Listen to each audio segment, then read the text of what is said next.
Hello friends, welcome back to East Coast Weather Man channel. ఈ వీడియోలో మనం తెలుగు రాష్ట్రాల వాతావరణ పరిస్థితి గురించి, అదేవిధంగా రాగల 3 రోజుల వాతావరణ పరిస్థితి గురించి కూడా మాట్లాడుకుందాం.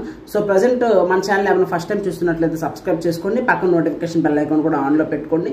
అప్పుడు మన ఛానల్లో ఏ వీడియో పెట్టినా వెంటనే మీకు నోటిఫికేషన్ ద్వారా అందుతుందండి. సో వీడియో అయితే మనం స్టార్ట్ చేసుకుందాం.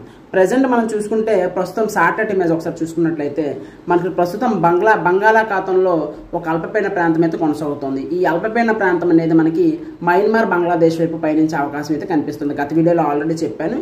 ఏదైతే ఈ అల్పపీడనం మనకి మయన్మార్ బంగ్లాదేశ్ వైపు పయనించే క్రమంలో మనకి కోస్తాంధ్ర అటు తెలంగాణలో కొన్ని వర్షాలు ఉండే అవకాశం అయితే ఉందని నేను ఆల్రెడీ చెప్పాను. సో అదేవిధంగా ఇక్కడ మన పిక్చర్లో చూసుకున్నట్లయితే ఈ అల్పపీడనం మనకి బంగ్లాదేశ్ మయన్మార్ వైపు పయనిస్తోంది.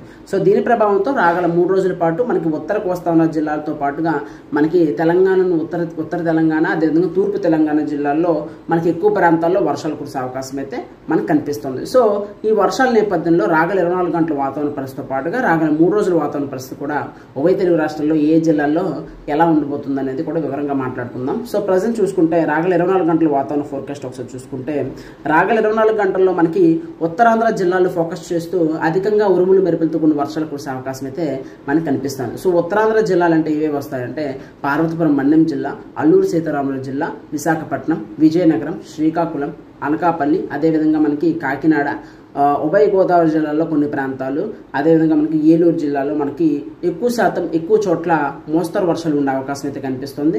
చాలా ప్రాంతాల్లో ఉరుములు మెరుపులు, అదేవిధంగా గాలి దుమారాలు, వడగళ్ళు కూడా అక్కడక్కడ మనకు కురిసే అవకాశం అయితే ఉత్తరాంధ్ర జిల్లాలో రాగల 24 గంటల వాతావరణ పరిస్థితిలో కనిపిస్తుంది. ఇంకా మధ్యాంధ్ర జిల్లాలు అంటే విజయవాడ, కృష్ణా, పల్నాడు, గుంటూరు, బాపట్ల, అదేవిధంగా మనకి ప్రకాశం జిల్లాలో చూసుకుంటే చాలా తక్కువ వర్షాలు ఉండే అవకాశం ఉంది. అక్కడక్కడ మాత్రమే మనకి వర్షాలు ఉండే అవకాశం అయితే కనిపిస్తుంది. అదేవిధంగా మనకి దక్షిణ కోస్తాంధ్ర జిల్లాలు అంటే దక్షిణ కోస్తాంధ్ర జిల్లాలు అంటే నెల్లూరు, అదేవిధంగా తిరుపతి, చిత్తూరు ఈ పరిసర ప్రాంతాల్లో మనకి వెరీ ఐసోలేటెడ్ అంటే చాలా తక్కువ ప్రాంతాల్లో మనకు వర్షాలు ఉండే అవకాశం అయితే కనిపిస్తుంది. ఇంకా రాయలసీమ జిల్లాలు చూసుకుంటే మనకి కర్నూలు, నంద్యాల, అనంతపురం, కడప, సత్యసాయి, చిత్తూరు ఈ తదితర ప్రాంతాలు, శ్రీ సత్యసాయి జిల్లా ఈ తదితర ప్రాంతాలన్నింటిలో కూడా పొడి వాతావరణం మాత్రం ఉండే అవకాశం ఉంది. రాగల 3 రోజుల్లో రాయలసీమ జిల్లాలో చాలా తక్కువ వర్షాలు ఉండే అవకాశం అయితే మనకు కనిపిస్తుంది. ఇంకా ఆంధ్రప్రదేశ్ విషయానికి అయిపోతే తెలంగాణ విషయానికి వస్తే మనం ఉత్తర తెలంగాణ జిల్లాలు అంటే ఆసిఫాబాద్, ఆదిలాబాద్, నిర్మల్, నిజామాబాద్, కాస్త చూసుకుంటే మనకి వరంగల్, భూపాలపల్లి, ములుగు, అదేవిధంగా సూర్యాపేట, నల్గొండ ఈ తదితర ప్రాంతాలన్నింటిలో కూడా మనకి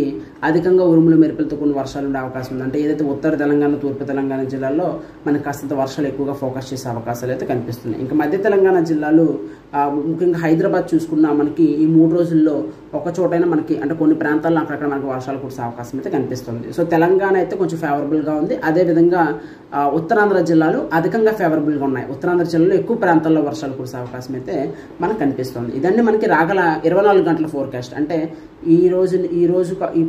ఇప్పుడు మొదలుకొని రేపు ఉదయం వరకు ఈ యొక్క వాతావరణ ఫోర్కాస్ట్ అనేది వ్యాలిడ్ అవుతుంది. అంటే ఉత్తరాంధ్ర జిల్లాల్లో నెక్స్ట్ 24 అవర్స్ అంటే రాగల 24 గంటల వరకు వర్షాలు ఉండే అవకాశం అయితే మనకు కనిపిస్తుంది. సో ఒకసారి రాగల 3 రోజుల వాతావరణ పరిస్థితి తీసుకుందాం. రాగల 3 రోజుల వాతావరణ పరిస్థితి తీసుకున్నా కూడా మనకు ఉత్తరాంధ్ర జిల్లాల ఫేవరెట్గానే వర్షాలు ఉండే అవకాశం ఉంది. ముఖ్యంగా చూసుకుంటే రాగల 3 రోజులు శ్రీకాకుళం, విజయనగరం, విశాఖపట్నం, అల్లూరు సీతారామరాజు జిల్లా, పార్వతీపురం మన్యం జిల్లాతో పాటుగా ఏలూరు, కాకినాడ, ఉభయ గోదావరి జిల్లాల్లో మనకి మోస్తరు వర్షాలు కురిసే అవకాశం ఉంది. ఇక్కడ చూసుకుంటే మ్యాప్లో కూడా ఫోకస్ ఎక్కువగా మనకి ఈ ఉత్తరాంధ్ర మీద ఉంది. అదేవిధంగా తెలంగాణలో మనకి చాలా తక్కువ ఫోకస్ ఉంది, అంత ఎక్కువగా లేదు. కానీ ఇక్కడ కింద భాగంలో మనం చూసుకుంటే ఒకసారి మనకి చిత్తూరు జిల్లా, అదేవిధంగా సత్యసాయి, అన్నమయ్య జిల్లాలో చూసుకుంటే ఈ యొక్క కర్ణాటక, తమిళనాడు బోర్డర్ ఆనుకున్న ప్రాంతాల్లో కూడా అక్కడక్కడ రాగల 3 రోజుల్లో మనకి వర్షాలు కురిసే అవకాశం ఉంది. అంటే చిత్తూరు, అన్నమయ్య, సత్యసాయి జిల్లాతో పాటుగా మనకి తిరుపతి జిల్లాలో కూడా అక్కడక్కడ మనకి తేలికపాటి నుంచి మోస్తరు వర్షాలు రాగల 3 రోజుల్లో ఉండే అవకాశం అయితే మనకి పుష్కలంగా కనిపిస్తుందండి. సో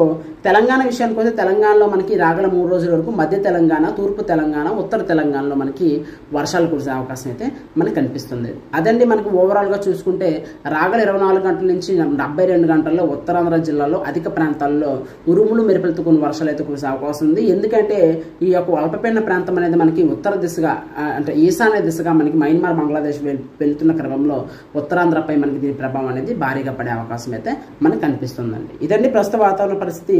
మన ఛానల్ డైలీ వెదర్ అప్డేట్స్ అయితే అందుబాటులో ఉంటాయి. దాంతోపాటుగా ఇంకో విషయం ఏంటంటే ఈ రోజు నుంచి కూడా మనకి ఈ ఎండల తీవ్రత అనేది మరింత పెరిగే అవకాశం ఉంది. ఏంటంటే ఇప్పటి వరకు మనం 40 డిగ్రీల వరకు ఉష్ణోగ్రతలు చూసాం. ఈ రోజు నుంచి మనకి అటు కోస్తా కోస్తాంధ్ర కావచ్చు, ఇటు రాయలసీమ కావచ్చు, ఇటు తెలంగాణలో చాలా ప్రాంతాల్లో కూడా ఆల్మోస్ట్ 42 డిగ్రీల వరకు నమోదయ్యే అవకాశం, ఉష్ణోగ్రతలు నమోదయ్యే అవకాశం ఉంది. మనకి ఈ వారం తర్వాత వచ్చే వారం నుంచి 44 లేదా 43 లేదా 44 డిగ్రీల వరకు ఉష్ణోగ్రతలు వెళ్ళే అవకాశం అయితే వచ్చే వారం నుంచి కనిపిస్తుంది. సో చిన్నపిల్లలు, వృద్ధులు చాలా జాగ్రత్తలు తీసుకోండి. మనకి ఎండలు ఉన్నా కూడా ఇది ఒక సమ్మర్ కాలం, అంటే ఈ సమ్మర్ సీజన్లో మనకి ఏంటంటే ఈవినింగ్ టైం థండర్ స్టార్మ్స్ అనేవి, అంటే ఉరుములు మెరుపులతో కొన్ని వర్షాలు అనేవి కామన్ కాబట్టి ఎంత అధిక వేడి ఉన్నా ఉపశమనంగా కొన్ని వర్షాలు అయితే కురుస్తూ ఉంటాయి. నేను ఎప్పుడెప్పుడు వాతావరణ పరిస్థితుల గురించి అంటే ఎప్పుడు చేంజ్ అవుతున్నా వెంటనే మీకు అప్డేట్ చేస్తాను. సో అదేవిధంగా మన ఛానల్ ఫస్ట్ టైం చూసి సబ్స్క్రైబ్ చేసుకోండి. చాలా మంది ఛానల్ చూస్తున్నారు, సబ్స్క్రైబ్ చేసుకోవట్లేదు. అదేవిధంగా వీడియోలు కూడా, మన వీడియోలో ఎక్కువగా ఇన్ఫర్మేషన్ అందరికీ తెలియాలంటే ఎక్కువగా షేర్ చేస్తూ ఉండండి, నన్ను సపోర్ట్ చేస్తూ ఉండండి. రానున్న రోజుల్లో కూడా మంచి వెదర్ అప్డేట్స్ మీ అందరి ముందు అందిస్తూ ఉంటానండి.